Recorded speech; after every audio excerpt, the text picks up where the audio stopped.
Elon Musk आज के time में दुनिया के दूसरे सबसे अमीर आदमी। वो पूरी दुनिया में जीनियस एंटरप्रेन्योर के नाम से जाने जाते हैं। पर दोस्तों, कोई भी इंसान जन्म से ही अमीर और सक्सेसफुल नहीं होता। इस स्टेज पे पहुंचने के लिए उसे ना जाने कितनी मेहनत करनी पड़ती है। ठीक उसी तरह एलॉन मस्क ने भी बचपन से ही काफ़ी मेहनत करी है और इसी की वजह से आज वो लाखों युवाओं के लिए एक इंस्पिरेशन बन चुके हैं। तो आइए दोस्तों, एलॉन मस्क की इस मोटिवेशनल जर्नी को हम शुरू से जानते हैं। दरअसल एलॉन मस्क का जन्म 28 जून 1971 को साउथ अफ्रीका में हुआ था। वो बचपन से ही शर्मीले और किताबों में घुसे रहने वाले लड़के थे। उनको स्कूल में काफ़ी बुली किया जाता था और उनका कोई दोस्त भी नहीं था, तो उन्होंने किताबों को ही अपना दोस्त बना लिया और 10 साल की उम्र में ही उन्होंने ऐसी किताबें पढ़ ली जो कॉलेज स्टूडेंट भी नहीं पढ़ते थे। और 12 साल की उम्र में उन्होंने इतनी किताबें पढ़ ली कि अपने घर पर ही रखे कंप्यूटर पे एक ब्लास्टर नाम की गेम बना डाली और उसे एक कंपनी को $500 में बेच भी दी, जिससे उन्होंने अपने स्कूल की फ़ीस भरी थी। उनका बचपन से ही मानना है कि when something is important enough you do it even if the odds are not in your favour. और इसी सोच के चलते उन्होंने 1995 में अपने भाई के साथ मिलके Zip2 नाम की अपनी पहली कंपनी स्टार्ट की, जिसको आगे चलकर कॉम्पैक्ट कंपनी ने $307 मिलियन में ख़रीदा और एलॉन को अपने 7% शेयर से कुल $22 मिलियन मिले।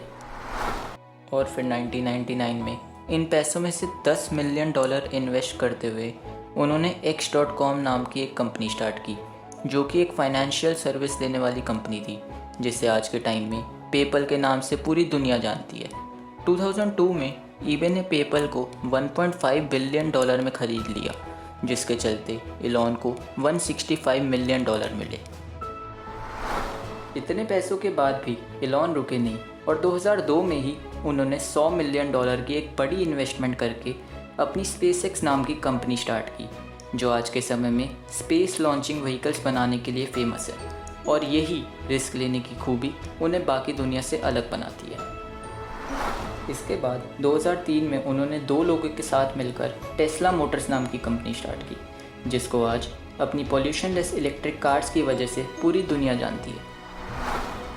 और फिर 2006 में एलॉन ने अपने कज़न की कंपनी सोलर सिटी में इन्वेस्ट करके कंपनी को बढ़ावा दिया और सोलर सिटी 2013 में सोलर पावर सिस्टम को बनाने वाली दूसरे नंबर की सबसे बड़ी कंपनी बन गई।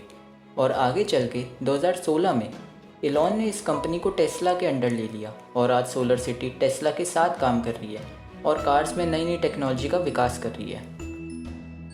दिसंबर 2015 में एलॉन ने एक आर्टिफिशियल इंटेलिजेंस की कंपनी स्टार्ट की, जिसका नाम OpenAI रखा गया, जिसके थ्रू वो आर्टिफिशियल इंटेलिजेंस को मानवता के लिए फ़ायदेमंद बनाना चाहते हैं। 2016 में वो न्यूरालिंक नाम की कंपनी के को फाउंडर बने और ये कंपनी आर्टिफिशियल इंटेलिजेंस और ह्यूमन ब्रेन को जोड़ने के काम में लगी। और इन सब के बाद भी एलॉन रुकते नहीं। उन्होंने अपने न्यू टारगेट्स और फ्यूचर बिल्डिंग के बारे में सोच के 2 और कंपनी स्टार्ट की है, जिनमें से पहली है हाइपरलूप, जो हाई स्पीड फ्यूचर ट्रांसपोर्ट के विजन पे काम कर रही है, और दूसरी है द बोरिंग कंपनी, जो एक यूनिक टनल कंस्ट्रक्शन के विजन पे काम कर रही है to reduce the distance and travel time.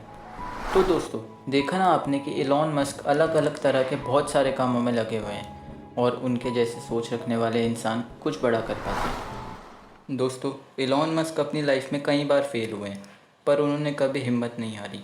उनका मानना है कि फेलियर इज़ एन ऑप्शन है, और यही सोच रखते हुए वो अपने फेलियर से सीखते गए और लाइफ में आगे बढ़ते रहे।